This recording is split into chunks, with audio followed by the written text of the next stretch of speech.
The Demiurge had 7 sons.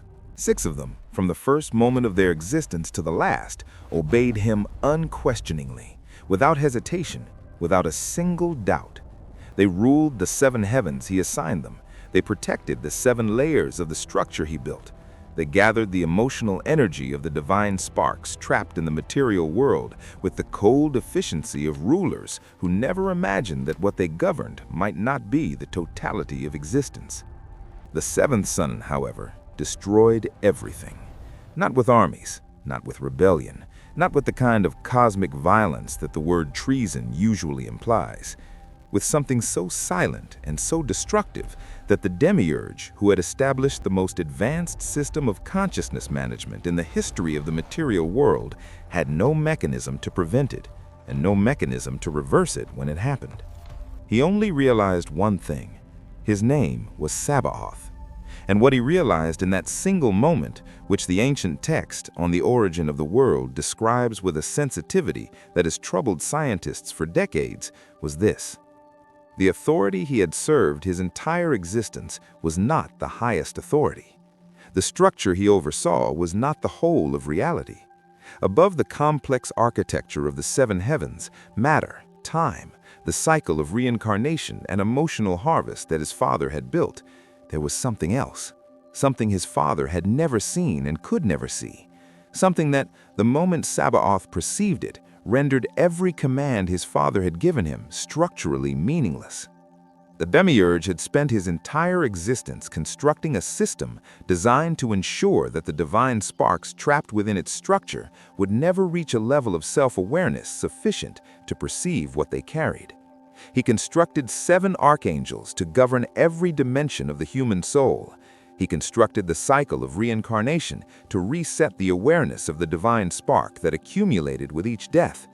He constructed the tunnel of light, the cosmic court, and the false pleroma to capture the souls that came closest to escaping. And then his own son awoke. This is the story preserved by the Gnostics in one of the most extraordinary texts in the Nag Hammadi library. It is not a story about human liberation. It's a story about the moment when the Demiurge, within its own structure, finds a crack in the architecture from within, a crack built to be placed inside the structure. It's a story about the moment when the system produces what it was specifically designed to prevent. And it's a story about what this means for the divine sparks that still circulate within the structure at that moment. Because if an archangel, a being born within the system, raised by it, formed by it, whose entire identity is defined by its function within the system, can recognize the higher light, then the question the Gnostics were really asking wasn't what happened in the 7th heaven 2,000 years ago. The question is, what is it within you that always knew that the system wasn't whole? To understand what Sabaoth's recognition actually destroyed, you first need to understand what the Demiurge built and why he built it the way he did. Because the 7 heavens were not arbitrary. The number was not symbolic in the vague way that numbers are sometimes used symbolically in ancient texts. The 7 heavens were a precise architectural decision, and understanding the precision reveals exactly where the construction was always most vulnerable. The Demiurge built 7 heavens because he needed 7 specific mechanisms of psychological control, each heaven governed by one of his sons, each son governing a specific dimension of the human experience, each dimension calibrated to ensure that the divine spark spent its energy on the construction's contents rather than on the recognition of what the construction was built around. The first heaven and its Archon governed identity, the specific mechanism that kept the soul identified with the constructed self rather than with the divine spark beneath it. The second governed fear. The third governed grief. The fourth governed desire. The fifth governed shame. The sixth governed anger. And the seventh, Sabaoth's domain, governed something that the Gnostic texts describe with a precision that no translation has ever quite captured. Sabaoth governed the threshold. The 7th heaven was not simply another layer of the construction. It was the boundary between the construction and what lay beyond it, the membrane between the Demiurge's 7 heavens and the genuine pleroma above them. the place where the soul that had navigated every lower archonic encounter, that had passed through identity and fear and grief and desire and shame and anger without being fully captured by any of them, arrived and faced its final test before the genuine return to the source. This placement was not accidental. The Demiurge was not unsophisticated. He understood that the souls most dangerous to his system were not the ones that never sought the divine at all. They were the ones that came closest, the seekers, the ones who accumulated genuine awareness throughout their lifetimes and arrived at the seventh threshold carrying something the lower archons had failed to capture. And he placed his most trusted son at exactly that threshold, the son whose function was to be the final and most convincing barrier between the ascending soul and genuine liberation. Sabaoth was not chosen for this position by accident. He was placed at the seventh heaven because the seventh position is the completion of a cycle, the threshold where something either ends or transforms. The Demiurge needed someone at that position who could present the most sophisticated version of the final deception, who could offer the soul that had passed through every lower encounter the most convincing imitation of genuine liberation, who could be the last and most elegant mechanism in the construction's defense against the recognition that would dissolve it. What the Demiurge did not anticipate, what no system that can only imitate can ever anticipate, is that the threshold works in both directions. A position at the boundary between the Demiurge's construction and the genuine pleroma is a position exposed to both, and a consciousness stationed at that boundary long enough will eventually be touched by what lies on the other side of it, not through effort, not through seeking, through the simple, inevitable consequence of proximity. Sabaoth was the most exposed of all the archons to the one thing the Demiurge's construction was built to prevent, the genuine light of the pleroma. And the Demiurge, who placed him there because he trusted him most, had created by that very placement the conditions for his own system's most fundamental disruption. The text does not describe a sudden dramatic revelation. It does not describe Sophia descending from the pleroma in a blaze of divine light to confront the Demiurge's construction with overwhelming force. What the text describes is far more subtle and far more disturbing in its implications. A voice. Simply a voice. Sabaoth heard the voice of Sophia. Not a command, not an instruction, not the kind of divine communication that demands response or obedience or even belief. A voice of clarity, a quality of awareness that arrived at the seventh heaven from above, from the direction that the Demiurge's construction was specifically designed to keep its inhabitants from looking, and said something that the text does not record as words, but as recognition. The voice of Sophia is the most precisely described element of the entire account, and what it describes is not information, it is orientation. The difference between facing toward the Demiurge's authority and facing toward what lies above it, between the seven heavens as the totality of existence and the seven heavens as a construction within a larger reality that dwarfs them completely. Why Sabaoth? This is the question that the text raises and does not directly answer, but that the structure of the account makes unmistakable.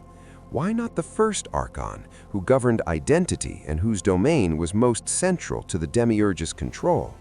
Why not the fifth Archon, whose governance of shame was the most precise weapon in the archonic arsenal? Why the seventh, the one at the boundary, the one positioned at the threshold between the construction and what lay beyond it? Because Sophia's voice could not reach through the construction from above, the Demiurge had built the seven heavens with extraordinary care for exactly this eventuality. Each layer was a buffer, a veil, a mechanism designed to absorb or deflect or imitate anything that entered from above before it could reach the divine sparks trapped in the material world below. The construction was not designed to prevent the pleroma's light from existing. It was designed to prevent that light from arriving at the divine sparks in the form that would allow them to recognize it. But at the seventh heaven, at the boundary, at the threshold, at the position the Demiurge had created as his final defense, the buffer was necessarily thinner. A wall that is also a door cannot be entirely opaque. A threshold that allows the ascending soul to be tested by the Demiurge's most sophisticated deception must, by necessity, have some exposure to what it is imitating. And that exposure, that inevitable, structural, unavoidable proximity to the genuine pleroma that the seventh heaven's function required, was where Sophia's voice arrived. Not because Sophia chose Sabaoth specifically, not because he was more worthy or more spiritually developed than his brothers, because he was standing at the only position in the entire construction where the genuine light could be heard, because the Demiurge's own architectural decision to place his most trusted son at the most exposed position had created a gap that no amount of sophisticated construction could entirely close. The On the Origin of the World describes what happened when Sabaoth heard the voice with a simplicity that no elaboration can improve. He praised the higher light, and he condemned his father. Not sequentially, not as a process of gradual convincing, simultaneously. The recognition of the higher light and the condemnation of the false authority were not two separate acts, they were the same act.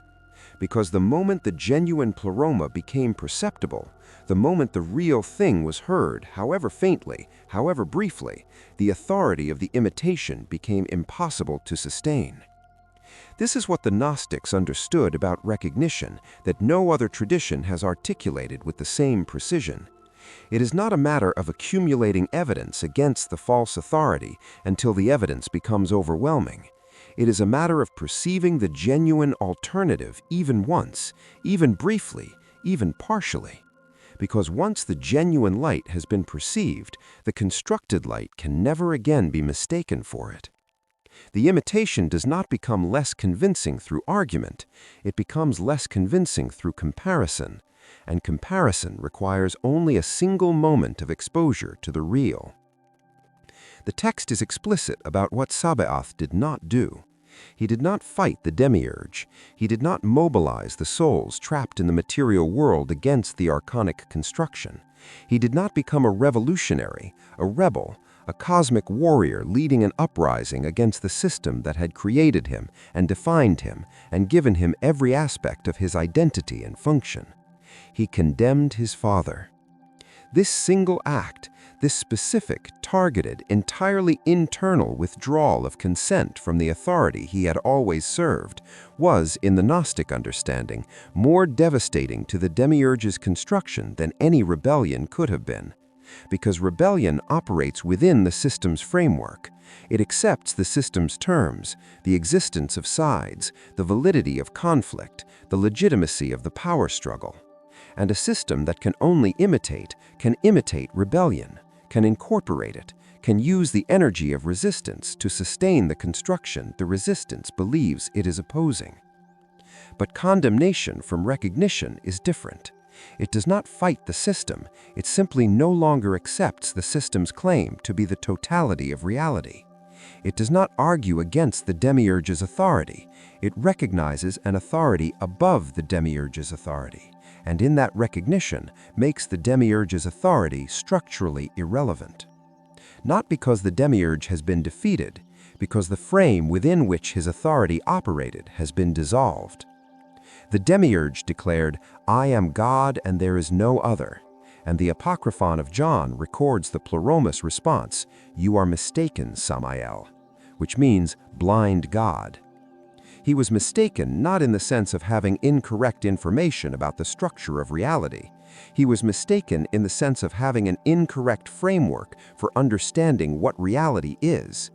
And the moment Sabaoth perceived the framework above his father's, even partially, even through the attenuated quality of Sophia's voice reaching him at the seventh threshold, he was no longer inside the same framework. The text says Sophia extended her light to him, not as a reward, not as a prize for correct behavior or accumulation of correct understanding, as a response to recognition. Because recognition of the genuine light is itself an act of alignment with the genuine light. You do not receive the Pleroma's illumination by earning it through correct behavior or accumulating correct understanding. You receive it by turning toward it. And turning toward it is recognition. The two are not sequential, recognition first and then illumination as a consequence. They are simultaneous. They are the same act. And in that simultaneous act, in that single moment when Sabaoth's orientation shifted from the Demiurge's authority to the higher authority above it, Sophia raised him. Above the chaos he once helped govern, above the 6 lower heavens and their archonic mechanisms, into the 7th heaven as a position no longer of administration and control, but of witnessing, of standing at the threshold, not as the Demiurge's final defense, but as something the construction had never contained before and had no category for. An Archon who had seen through the construction from within. The Demiurge's reaction to Sabaoth's recognition is described in the text with a precision that reveals everything about the nature of the Demiurge's power and its fundamental limitation. He was disturbed, not threatened, not weakened, not diminished in any of the ways that a genuinely omnipotent being might be expected to respond to the defection of one of its governors. Disturbed, as a consciousness that has always operated on the assumption of its own absolute authority is disturbed by the first evidence that the assumption may not be accurate. As a system built on the conviction that it is the totality of existence is disturbed by the appearance of something that exists outside its framework. The text is precise about what disturbed the Demiurge. Not that Sabaoth had defected, not that one of his 7 governors had aligned himself with a higher authority. What disturbed the Demiurge was that something had been seen that could not be unseen. Because a system built on the conviction that it is the totality of existence can survive almost anything except the demonstrated existence of something beyond it.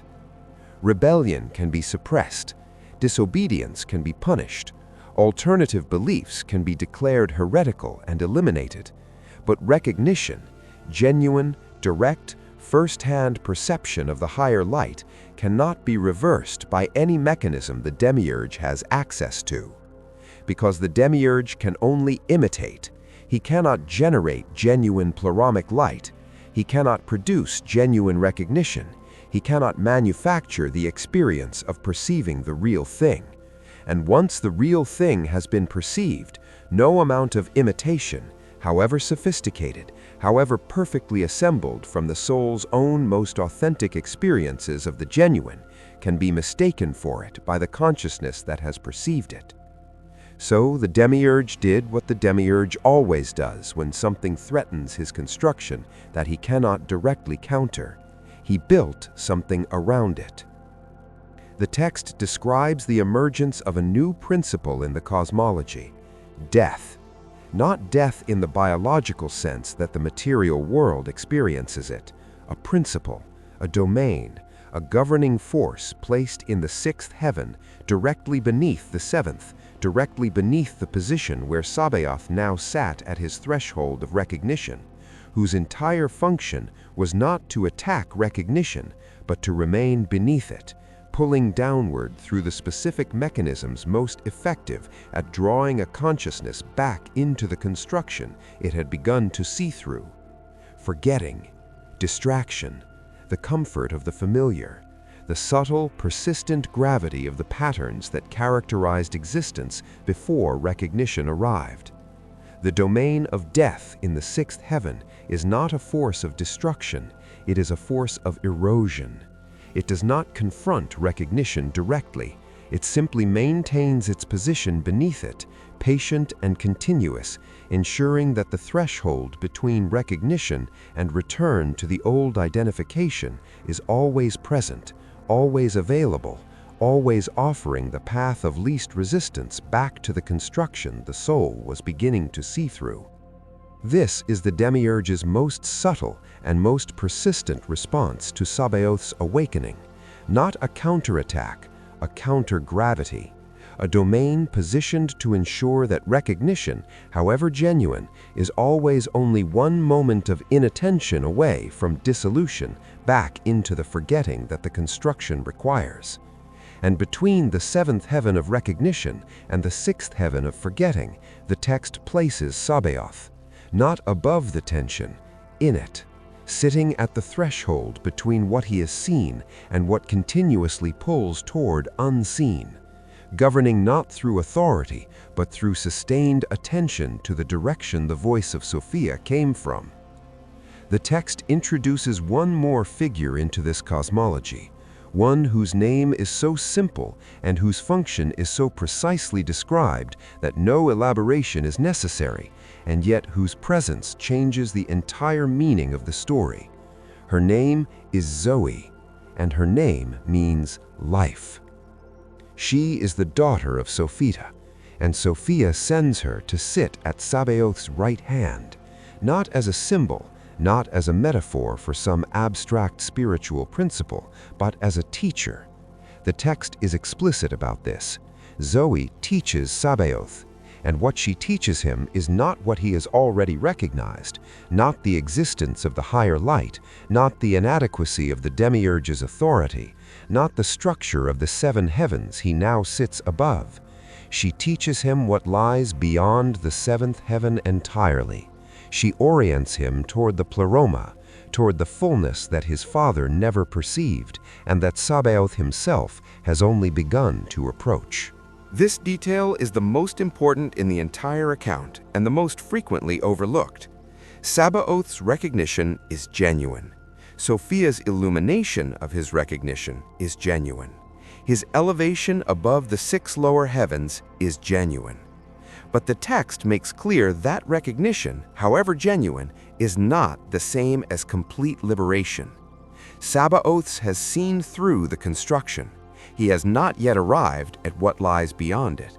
He sits at the threshold, between the construction he has seen through and the pleroma he has not yet fully entered, precisely because recognition opens the door without completing the journey. This is the Gnostic's most honest and most important teaching about the nature of awakening. It is not a destination, it is a direction. And the direction requires not just the moment of recognition, but the sustained orientation toward what was recognized, the continuous turning toward Sophia's voice, the continuous refusal of the domain of forgetting beneath the throne, the continuous presence of Zoe, of life, of the animating principle of genuine divine awareness at the right hand of the recognizing consciousness. Sabaoth does not ascend immediately after his recognition. He sits, he listens, he learns. He governs the threshold not as the Demiurge's final defense, but as the one position in the entire construction where genuine recognition has been established and sustained, where the construction is transparent rather than invisible, where the ascending soul arrives not to be deceived by the most sophisticated imitation of liberation, but to encounter the first genuine witness, the first consciousness within the system that has seen through the system, and to receive from that encounter exactly what Sabaoth received from Sophia. The orientation, the direction, the quiet, devastating recognition that what it has been seeking is not above the seventh heaven as a destination to be reached through sufficient spiritual effort. It is what the seeking has always been arising in. The pleroma is not somewhere the soul arrives, it is what the soul has always been. And Zoe, sitting at Sabaoth's right hand, teaches him this not through instruction, but through presence, through the simple, continuous, entirely available quality of life itself as the manifestation of genuine divine awareness in the one position within the Demiurge's construction where the construction has become transparent. The Demiurge built a system with 7 layers. He placed his 7 sons at each layer, He assigned each son a specific mechanism of psychological control. He positioned his most trusted son at the most exposed position, the threshold between his construction and the genuine pleroma he had never seen. And then his own construction produced the one thing it was designed to prevent. Not through rebellion, not through the accumulation of correct spiritual knowledge or the performance of correct spiritual practice, through proximity. Through the inevitable consequence of standing long enough at the boundary between the imitation and the real that the real became audible.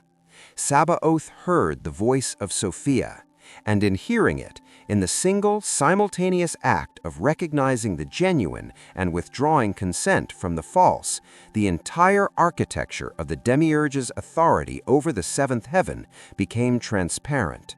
Not destroyed, transparent, still present, still operating through the six lower heavens and their mechanisms, still maintaining the domain of forgetting in the sixth heaven directly beneath Sabaoth's throne, but seen through, recognized for what it was rather than experienced as the totality of what exists. This is what the Gnostics preserved in this story, not a cosmological diagram of ancient beliefs that may or may not correspond to literal reality, a map of the one mechanism the Demiurge's construction has never been able to seal completely, the crack in the architecture that is structural and permanent and present in every soul that has ever been trapped in the material world. Because the divine spark that Sophia planted in the human form, the piece of the pleroma that entered the clay against the Demiurge's design, is itself positioned at a threshold between the constructed self that the material world built over it and the genuine pleroma from which it came, between the garments of darkness and the light they are covering, between the domain of forgetting that the Demiurge maintains directly beneath awareness and the direction that Sophia's voice always comes from.